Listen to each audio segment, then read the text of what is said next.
Bonjour à tous. Il dénonçait il y a quelques mois une vassalité numérique et puis des jours plus sombres pour l'Europe numérique à l'aube de décisions majeures attendues en Europe en matière de cybersécurité et de confiance dans le cloud. Alors quel regard porte-t-il aujourd'hui sur l'impact des élections européennes, les nouvelles menaces, la progression des offres numériques stratégiques françaises? Voici quelques-uns des grands sujets que j'aborderai avec Guillaume Poupard, le directeur général de DocaPost, directeur général adjoint de DocaPost, mon grand invité aujourd'hui.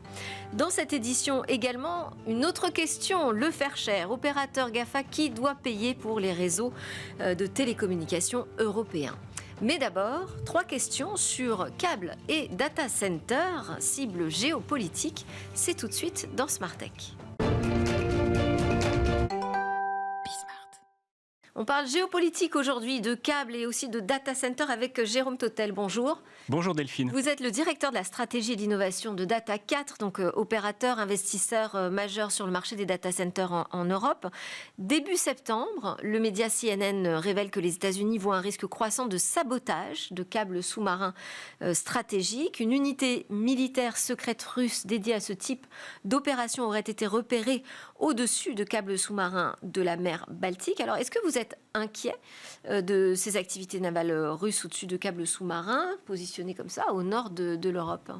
Alors inquiet, c'est peut-être pas le mot, mais en tout cas il faut être vigilant, c'est sûr, puisque un câble sous-marin est constitué de deux grands éléments. Il y a le câble en lui-même et puis il y a les landing stations sur chaque continent, qui sont des stations d'atterrissage, si je vais essayer de le dire en français. Exactement, des stations d'atterrissage. C'est des mini data centers qui sont au bord de la mer pour accueillir le câble sous-marin.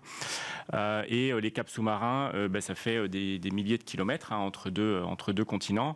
Plus on se rapproche du continent, plus c'est surveillé. Plus on s'éloigne du continent, moins c'est surveillé. Mais plus c'est techniquement compliqué puisque c'est au fond des mers à plusieurs milliers de mètres en dessous de l'eau. Est-ce que ça pourrait impacter le fonctionnement des data centers dont vous vous occupez? Parce que si vous regardez ça attentivement, c'est bien pour une raison. Alors, ça pourrait impacter le service numérique de certains pays, mais il faut savoir que chaque pays, par exemple la France, a aujourd'hui une trentaine de câbles sous-marins qui sont connectés pour relier les différents continents, les États-Unis, l'Asie, l'Afrique, le Moyen-Orient. Et à chaque fois, il y a plusieurs routes qui sont possibles. Donc on pourrait éventuellement avoir des congestions, donc comme des soirs de vacances par exemple, quand il y a tout le monde qui part en vacances, ça ralentit un peu le trafic au niveau des péages, etc. Si moins de routes sont disponibles, c'est ça? Si moins de routes sont disponibles, vous avez du coup moins de débit disponible et donc tout le monde passe au même endroit, toutes les données passent au même endroit et il peut y avoir des congestions. Donc c'est ce qui s'est passé d'ailleurs cet hiver, puisqu'il y a eu des câbles en mer Rouge qui ont été coupés pour des raisons qui sont pour l'instant pas claires. Il y en a 3 qui ont été rétablis, il y en a toujours un qui est toujours hors de fonctionnement. Et pendant cette coupure, les opérateurs ont rerouté le trafic en passant par tout le tour de l'Afrique et en arrivant sur Lisbonne. Mais ça veut dire que vous devez vous organiser, vous aussi, au sein des data centers de manière différente? Alors nous, en termes de data center, non. En revanche, c'est important d'avoir nos clients installent plusieurs routes disponibles depuis les data centers pour que si la route méditerranéenne ne soit plus disponible, alors ils utilisent la route qui passe par le sud de l'Afrique. Donc nous, on doit accompagner nos clients pour avoir cette multitude de connectivité possible sur les data centers pour qu'ils puissent accéder à leurs données. Oui, toujours avoir une solution de repli finalement. Exactement, avec des secours dans tous les sens.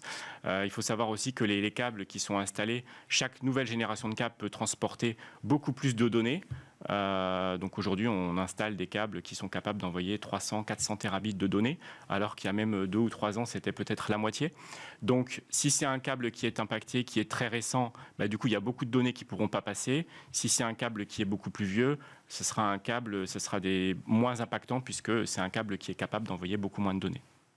Alors, il faut savoir que la France, c'est le 4e plus gros détenteur de centres de données en Europe. Exactement. Et demain, et comment ça progresse?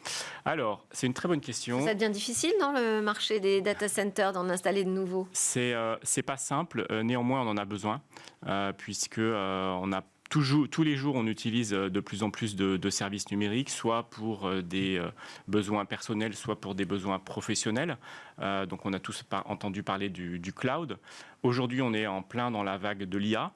Il faut savoir que 80% des données qu'on utilise en Europe sont encore hébergées aux États-Unis, donc on a besoin de câbles sous-marins, mais on a besoin aussi de souveraineté, donc ces données, on a besoin de petit à petit les rapatrier en Europe.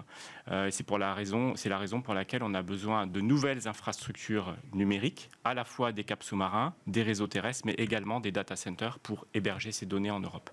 Donc on estime aujourd'hui en France à une multiplication par 3 entre la quantité de data centers qu'on a aujourd'hui et ce dont on a besoin en 2030 pour accéder aux nouveaux usages de l'intelligence artificielle et du cloud. Eh bien, on va continuer de parler de cette stratégie d'autonomie numérique avec mon grand invité Guillaume Poupart juste après. Merci beaucoup, Jérôme Teutel, de nous avoir éclairé en tout cas sur ces nouveaux risques aussi qui pèsent sur les télécommunications. Je rappelle que vous êtes le directeur de la stratégie d'innovation de Data4. Merci. Merci.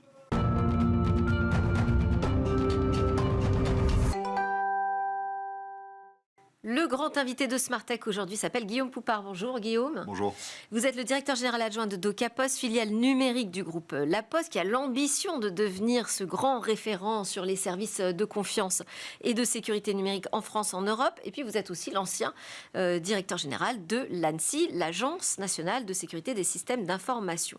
Alors donc vous êtes à ce titre pour moi aussi le maître d'œuvre du Secnum Cloud, donc ce qui doit apporter là pour le coup la confiance dans le domaine du cloud, confiance qui repose sur des critères notamment de souveraineté, de maîtrise technologique au niveau national. Et ces critères, ils ne sont pas forcément tous repris dans la version européenne. Vous avez dénoncé une certification européenne pour ces services cloud qui s'appelle l'EUCS, pour faire court, porteuse de vassalité numérique. Vous avez annoncé des jours plus sombres pour l'Europe numérique. Est-ce que c'est toujours aujourd'hui votre point de vue, Guillaume ? Les mots sont forts, mais en même temps, les enjeux le sont également. On a absolument besoin, pour des usages qui nécessitent vraiment une protection maximale des données et des process, je ne parle pas pour tout, surtout pas, mais pour des données très sensibles, on pourrait dire des données de santé, des données bancaires, des choses comme ça, on a besoin d'avoir de vraies assurances sur le niveau de sécurité de ces données. Et ce niveau d'assurance, ça veut dire qu'il faut de la sécurité technique, faut, notamment dans le cloud, il faut que ce soit bien fait, à tout point de vue, au niveau technique, au niveau opérationnel, mais également au niveau juridique. Et les offres américaines, elles ont plein de vertus, mais d'un point de vue juridique, et ça n'a rien à voir avec l'élection américaine, c'est vraiment comme ça que fonctionnent les États-Unis. Le droit américain est très intrusif, ce qui fait que si vos données sont stockées sur un cloud américain, eh bien, il y a des tas de gens qui peuvent y accéder. Et ça, peut-être que c'est pas grave dans 90% des cas, mais les 10% restants, il faut être capable de faire autrement. Et pour être capable d'attester du niveau de sécurité, eh bien, il faut des labels. En tant que client, moi, je ne sais pas vérifier si un tel ou un tel, il est soumis ou pas au droit américain, s'il fait bien ou pas la sécurité. Ce qu'il faut, c'est des labels. C'est contractuel. On peut le contractualiser. Ouais, déjà, il faut les lire, les contrats, il faut les comprendre. Et puis, souvent, on les subit, les contrats dans le domaine du cloud, parce qu'il y a une disproportion entre la taille des clients et la taille des offreurs. Donc, il faut des labels. Secnum Cloud, c'est un label français qui visait justement à dire, voilà, on veut le meilleur niveau de sécurité technique, opérationnelle et juridique. EUCS, c'est une démarche de certification européenne que la France pousse depuis le départ. On est pour. Il ne faudrait pas que mes mots soient mal interprétés. Mais on considère qu'il y a différents niveaux de sécurité. Et au niveau le plus élevé, il faut que la sécurité juridique soit intégrée. Certains parlent de critères de souveraineté. Moi, je parle plutôt de critères de sécurité juridique. L'idée étant que des données dans un cloud au plus haut niveau doivent être protégées au sens où seul le droit européen doit pouvoir s'appliquer. Est-ce que ça veut dire que ça menace finalement la survie ou l'utilité même du Secnum Cloud si le UCS est adopté tel qu'il est aujourd'hui ? C'est un débat. La priorité reste au fait de pouvoir disposer d'un niveau de certification de niveau élevé, IUCS+, on l'appelle comme on veut, qui intègre la sécurité juridique. Si ce n'est pas le cas, malheureusement, si l'Europe n'arrive pas à se mettre d'accord là-dessus, et on ne sait pas, moi je ne veux pas du tout anticiper sur l'issue parce que ce n'est pas du tout joué, et peut-être que l'élection américaine d'ailleurs... Alors moi j'ai un autre regard là-dessus, mais on va en parler tout de suite. Je ne sais pas, ça va avoir un impact, mais dans quel sens, je ne sais même pas dire, donc vous voyez, c'est compliqué. Mais de fait, si jamais il n'y a pas ce niveau de protection maximale à l'échelle européenne, est-ce que l'on garde ou pas Secnum Cloud en France ? C'est pas une bonne nouvelle. Que ça représente des investissements colossaux. Moi, j'ai reçu pas mal d'entreprises, d'opérateurs de cloud français qui m'ont parlé de 2 ans d'investissement. Enfin, c'est beaucoup de temps, beaucoup d'argent, beaucoup de compétences. Oui. Ça représente des millions peut-être pour certains. Là où l'investissement dans le cloud côté américain, il se compte en milliards. Donc, faut relativiser ça. C'est vraiment un sujet qui est très complexe. Mais de fait, si jamais IUCS n'atteint pas le niveau de sécurité que l'on souhaite, est-ce que l'on garde ou pas Secnum Cloud ? c'est un débat que je ne vais pas faire ici et j'en ai pas le pouvoir. Ce que prévoit le droit européen de manière très légitime, c'est que quand il y a un schéma de certification européen comparable à un schéma national, le schéma national doit disparaître, parce qu'autrement, ça ne sert à rien de faire des trucs au niveau européen. Si maintenant il n'est pas du même niveau, pourquoi le faire disparaître? Mais j'insiste sur le fait que ce n'est pas une bonne nouvelle, parce que ça veut dire qu'on va continuer à faire des choses en franco-français, avec un périmètre qui n'est pas le périmètre européen, ça a moins de sens économique, ce sera plus compliqué pour les acteurs industriels de faire ça, ce sera moins rentable, soyons clairs. Donc c'est un peu dommage. Il faut continuer à se bagarrer sur ce critère. Alors là où moi je suis peut-être un petit peu moins optimiste, c'est que j'ai lu la petite déclaration d'Ursula von der Leyen quand elle a appris la victoire de Donald Trump. Elle a rappelé que l'Union européenne et les États-Unis sont plus que de simples alliés. Elle demande à ce qu'on travaille ensemble sur un programme transatlantique fort. On se dit que là, elle essaie plutôt de resserrer les rangs entre l'Europe et les États-Unis. Non, ce n'est pas votre interprétation. Mon interprétation, c'est que ce sont des alliés très, très forts. On a absolument besoin des Américains, et je ne veux pas sortir de mon champ, mais dans le secteur de la défense, dans plein de domaines, on a besoin de cette entente avec les Américains. Et pour autant, être allié, ça ne veut pas forcément dire être vassal. C'est là où il y a un véritable équilibre à trouver. Ce qui est important, et l'Europe, on a conscience, j'ai aucun doute là-dessus, ce qui est important, c'est de bien comprendre que le sujet de la donnée, le sujet du numérique, c'est un sujet de pouvoir également, c'est un sujet de force. Si l'Europe se dit, bon, je vais plutôt privilégier l'énergie, plutôt privilégier la défense, plutôt privilégier d'autres... l'automobile, je dis n'importe quoi, le champagne, en se disant, bon, finalement, ce numérique-là, c'est un peu flou, ce serait une très, très grosse erreur. C'est pas parce que c'est potentiellement plus compliqué d'accès, notamment pour des acteurs politiques, qu'il faut le déprioriser, ces questions numériques. Moi, je pense qu'au contraire, la puissance de demain, elle s'appuiera énormément sur la capacité à être autonome dans le domaine du numérique. Alors, est-ce qu'on a des offres cloud françaises, même européennes, du niveau? Oui, la réponse est oui. Elle n'a pas toujours été oui quand même, Guillaume. La réponse est oui, et je vais nuancer derrière. Oui. Aujourd'hui, les utilisateurs du cloud, les clients, qui sont dans une logique de « je choisis un prestataire, je lui file tout, et je fais ça pendant 10 ans », ces gens-là, ils déchantent. Pour des raisons évidentes, c'est que voilà, il y a une relation disproportionnée qui s'installe. Et si vous faites ça, comme par hasard, tous les 3 ans, vous avez une augmentation de la facture qui est monstrueuse. Et quelles que soient les bonnes intentions et les bons discours, c'est impossible à empêcher. Donc, pour des raisons financières, pas des questions de sécurité ou de souveraineté, pour des questions financières, il faut aujourd'hui avoir une stratégie multi-cloud. Voilà, faut prendre plusieurs fournisseurs et puis il faut faire jouer la concurrence. Et donc, les clients, publics ou privés d'ailleurs, mais c'est très vrai dans le privé, ils sont condamnés quelque part à devoir gérer plusieurs prestataires. Et quitte à gérer plusieurs prestataires, autant ajouter des clouders français, européens, et dans ces clouds-là, mettre les données qui sont particulièrement sensibles. Donc la stratégie qu'on qualifie d'hybride parfois, elle est obligatoire aujourd'hui pour des raisons financières. Profitons-en pour en faire une stratégie de sécurité également. Et là, vous dites ça parce qu'il y a NumSpot dans le scope d'Ocapost aujourd'hui. Il y a NumSpot, il y a Outscale, il y a OVH Cloud, il y a Scaleway, il y a Cloud Temple. Je peux en citer pas mal. Il y a 10 ans, je n'aurais pas dit ça parce que ça aurait été plus compliqué, objectivement. Aujourd'hui, il y a de vraies offres qui sont des offres de qualité, qui sont des offres différentes, complémentaires. Ce ne sont pas des offres qui ont pour vocation de virer les hyperscalers. Ce serait complètement absurde et ce serait même dangereux d'un point de vue économique, probablement. Mais dans une logique de complémentarité, ça demande un petit effort d'architecture, mais ça se fait très très bien. Dans une logique de complémentarité, voilà, mes données financières, je vais aller les mettre sur NumSpot. Mes données de santé, je vais aller les mettre sur NumSpot. Ou sur d'autres, mais bon, évidemment, j'ai un petit biais pour NumSpot. Et puis par contre, il y a d'autres sujets, je vais aller les mettre sur mon cloud, Azure, Amazon, Google, c'est pas grave. Ce qu'il faut, c'est assumer une vraie stratégie, avoir une vraie stratégie et se remettre en position de maîtriser les choses. Et si on fait ça, objectivement, tout le monde est content.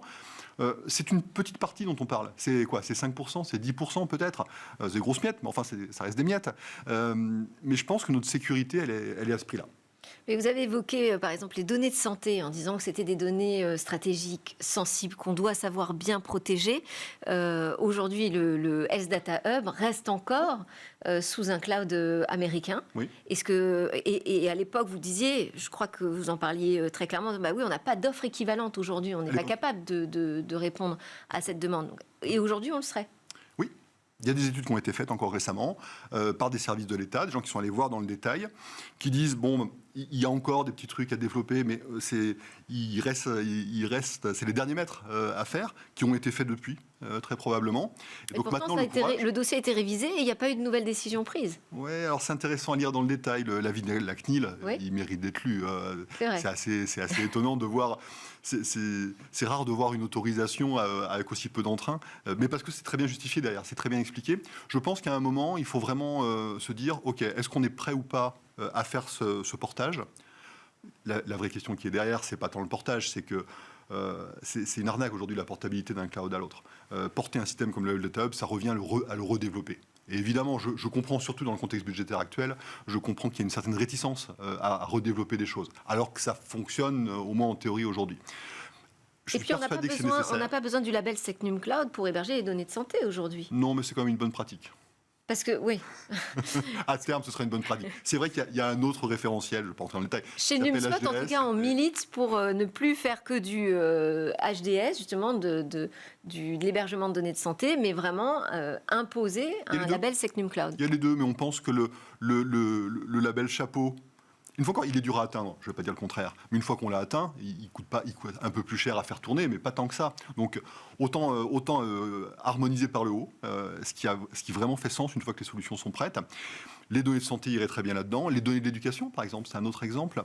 Est-ce que ce sont des données sensibles, les données de l'éducation ? Oui. Nous, on pense que oui. Alors, je suis jugé parti parce qu'on a Pronote chez nous. Pronote, oui. Beaucoup de gens connaissent. Les données qu'il y a dans Pronote, quand on est parent, on voit la sensibilité de ces données. C'est quand même très personnel, c'est très intime ce qu'il y a dans Pronote. Nous, comme on opère Pronote, on s'est dit, on ne va pas aller mettre ça sur un cloud, sur un hyperscaler. Peut-être que ça nous coûterait moins cher à faire tourner, et encore. Mais donc, on a développé notre propre cloud dédié pour Pronote, qui est qualifié Secnum Cloud. Aujourd'hui, qui a le meilleur niveau de sécurité. Il n'y a que Pronote qui tourne dessus, donc vraiment on assure une totale isolation. Et vous voyez, ça fonctionne. Alors, je ne sais pas si les gens Pronote sont contents ou pas. EDT mais... aussi le logiciel d'emploi du temps. Exactement, alors qui est moins connu parce que c'est un logiciel qui est utilisé par les établissements scolaires. Ouais, EDT, chez les chefs d'établissement, c'est très apprécié parce que c'est ce qui leur fait, c'est ce qui fait qu'au mois d'août, ils ne passent pas leur mois d'août à faire les emplois du temps. C'est fait de manière automatique par de l'IA, de manière très évidente quelque part. Et ça, c'est protégé évidemment par du Secnum Cloud. Et on pense que cette démarche du Secnum Cloud, qui a parfois été vue comme étant trop complexe, en fait, c'est vraiment l'avenir proche. Et de plus en plus, on voit il y a beaucoup de gens qui y vont. D'où cette déception si ça passe pas à l'échelle européenne, parce que ce qui marche en France doit marcher en Europe, fondamentalement. Alors, je voulais vous parler aussi des nouvelles menaces, puisque vous venez de l'Annecy, vous avez passé quand même de nombreuses années. Quelles sont, selon vous, aujourd'hui, les principales nouvelles menaces? Je sais que du côté de Docapos, vous avez sorti une offre dédiée aux PME. Est-ce que c'est là, aujourd'hui, vraiment le gros maillon faible, selon vous, en matière de cybersécurité, par exemple? La menace, au sens technique opérationnel, elle évolue pas si vite que ça. On a de l'espionnage, ça continue. Les États s'espionnent entre eux, c'est comme ça. On a des risques de niveau quasi militaire. Aujourd'hui, les gens font la guerre dans l'espace numérique. C'est moins visuel, ça fait moins d'images que de la guerre classique avec des bombes et tout ça, des trucs horribles. Mais c'est vraiment ça aujourd'hui. Dans tous les conflits, il y a un pendant numérique qui est très fort. Et puis, il y a ce risque criminel. Risque criminel qui peut toucher les gros comme les petits. Les gros, c'est péjoratif, mais les grandes entreprises, les grandes administrations se sont adaptées et se protègent aujourd'hui de manière efficace. Alors vous voyez, on parle beaucoup moins de rançongiciel chez des grandes victimes. Parce que simplement, les gens se sont mis à se protéger. Pour les plus petits, c'est beaucoup plus complexe, parce qu'ils ne sont pas experts, ils ont du mal à mettre les moyens. Et les petits, c'est les PME, c'est les collectivités locales, c'est les établissements de santé. Et leur problème, c'est quoi? C'est pas tellement les offres disponibles sur le marché, c'est le budget est consacré. Non, c'est les offres. Les offres, parce que c'est très compliqué d'acheter de la cyber aujourd'hui. Essayez. Et allez voir l'offre. Alors, elle est pléthorique. Ça, c'est génial. Mais c'est impossible de s'y retrouver quand on n'est pas expert. Et donc, nous, ce qu'on fait, on n'est pas les seuls à faire ça d'ailleurs, c'est de dire, on va prendre la techno, on va l'assembler, l'intégrer, on va cacher la technique, tout ce qui est expertise, et on va dire aux gens, voilà, vous voulez vous sécuriser, vous allez consommer de la sécurité. C'est très moche comme terme, mais c'est vraiment ça l'idée. Vous vous abonnez, vous payez, et puis pour tant d'euros par mois et par poste, vous avez de la sauvegarde, vous avez de l'identification, vous avez du filtrage des mails, vous avez tout ce qu'il faut pour faire une belle sécurité, sans avoir à comprendre comment ça marche la sauvegarde, comment ça marche un EDR, tout ce jargon technique, on le laisse de côté. Et quelqu'un qui veut même ne pas aller voir les rapports, ne même pas savoir s'il a été attaqué ou pas, ou s'il y a eu des tentatives d'attaque ou pas, il n'est pas obligé d'aller voir. Ouais. Donc voilà, il faut cibler ce segment-là parce que c'est là où aujourd'hui, massivement, on a énormément de victimes avec des conséquences qui peuvent être dramatiques, très souvent. Et les fuites de données, là, on a encore l'exemple des fuites de données chez Free. On se dit, mais comment est-ce qu'on peut faire pour arrêter, stopper cette hémorragie? Il y a des moyens, il y a des outils? Il y a deux choses essentielles. D'abord, il faut que les gens qui détiennent les données soient encore plus sérieux dans la protection de ces données, parce que qui dit fuite dit quelque part qu'il y a eu des erreurs de fait. Donc c'est trop facile de tirer sur l'ambulance. Et c'est certainement pas ce que je ferais. J'ai plutôt beaucoup de compassion pour les équipes sécurité des boîtes qui se font toucher comme ça. Mais nonobstant, la cible n'a pas été atteinte en termes d'objectifs. Donc ça, c'est la première chose. Et de l'autre, il faut former les gens. Parce que est-ce que c'est grave d'avoir son adresse, son téléphone, son mail, son IBAN dans la nature? Ça commence à faire beaucoup. Oui. Ça commence à faire beaucoup. Et statistiquement, aujourd'hui, l'immense majorité des Français ont toutes ces données qui sont dans la nature, sans le savoir. Bon. Le problème, c'est pas tant que c'est des données qui sont quasi publiques. On pourrait discuter, mais quasi publiques. Le problème, c'est qu'un attaquant qui connaît tout ça de vous, il peut monter des escroqueries qui sont extrêmement efficaces. Je vous appelle, je me fais passer pour votre banquier, je connais votre IBAN, je connais votre adresse, je connais... vous allez finir par penser que je suis vraiment votre banquier et peut-être faire l'action que je vais vous demander de faire. Donc il faut former les gens pour dire attention, c'est pas normal, hein, votre banquier qui vous appelle comme ça ne devrait pas se produire. Sensibiliser. Exactement. Sensibiliser. C'est la base. Et il faut apprendre cette hygiène numérique. On n'y est pas encore. Voilà. Non. Et alors, on va passer à l'interview express. Donc, question très binaire que je vais vous poser. Si vous pouvez répondre rapidement, qu'on arrive au bout. Oui ou non, vous espériez justement un ministre de la cyber dans le gouvernement Barnier? Non, pour sensibiliser, pour porter ces sujets majeurs aujourd'hui qui sont discutés en Europe? J'ai pas d'avis sur l'architecture gouvernementale. Par contre, il faut qu'un ministre se sente concerné par le sujet cyber. Je pense que c'est le cas. Ah, qui? Clara Chapaz.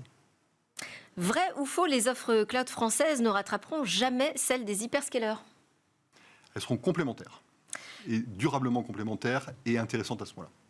Pour ou contre, il faut revoir l'attribution de l'hébergement du Health Data Hub dont on a parlé avec un critère de sélection d'offreur national. Oui. Grave ou pas, le regard politique que l'on prend sur la transposition de la directive NIS 2 qui doit élever ce niveau global en matière de cybersécurité? La transposition, elle va se faire, elle va bien se faire, malgré la complexité parlementaire actuelle. Moi, je suis plutôt très confiant sur les travaux qui ont déjà été faits, sur toute la préparation qui est excellente, et sur le fait que ce soit un sujet de consensus qui dépasse les clivages politiques. J'y crois ou j'y crois pas à la survie du Secnum Cloud français, justement, face à cette certification européenne UCS? Je souhaite qu'elle disparaisse au profit d'une certification de même niveau à l'échelle européenne. On peut ou pas mettre fin à l'hémorragie des fuites de données personnelles? Il faut. C'est pas qu'on peut ou pas, c'est qu'il faut. Bon, et je termine avec rêve ou cauchemar, l'IA générative en matière de cybersécurité. Rêve, évidemment. Rêve. Ça va servir aux deux, mais il faut que ce soit les gentils qui gagnent à la fin. Merci beaucoup Guillaume Poupard d'avoir été dans Smart Tech avec moi. Aujourd'hui, c'était mon grand invité, le directeur général adjoint de DocaPost. Merci.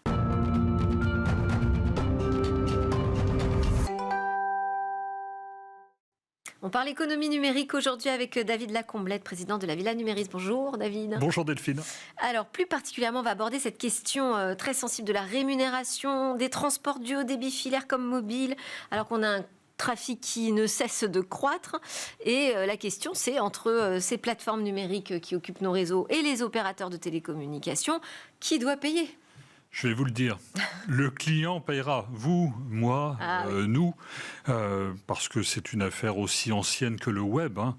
Il faut bien le voir, où effectivement on a des opérateurs de télécommunications qui aimeraient bien avoir une contribution proportionnée, ce qu'on appelle le fair share en anglais. Je paye en fonction de ce que j'utilise, mais qui est contraire à la neutralité même du web, qui est finalement...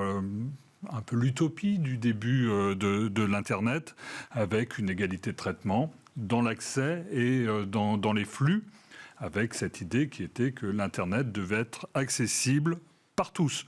Alors c'est vrai que les réseaux ont été un peu débordés par leur succès et que la marge de progression est colossale. Et ensuite, on est sur des réseaux et il faut bien voir que, quelle que soit la nature du réseau, on a toujours cette problématique qui fait, on le retrouve même sur des routes, hein. Plus vous avez des grandes routes, plus il y a des camions qui viennent dessus et plus vous avez de camions, plus il faut agrandir les routes et les allonger et avoir des périphériques toujours plus loin. Et sinon, vous risquez l'engorgement et puis on voit mal comment un retour arrière serait possible. On ne va pas passer de la 4G à la 2G. D'ailleurs, le réseau va bientôt s'éteindre. Ou du débit filaire à de la DSL. Je vous mets au pari de réutiliser un modem en 56K, 1 minute par page minimum de téléchargement. C'est vrai que je pense qu'on n'aurait plus la patience. Puis ça ne marcherait pas de toute façon. Mais alors donc comment on fait? Parce qu'on a donc ces opérateurs qui aimeraient bien avoir ces plateformes très gourmandes en débit, participer davantage au réseau. Alors les gros pourvoyeurs, c'est qui? C'est simple, c'est YouTube, Netflix, Facebook et Amazon.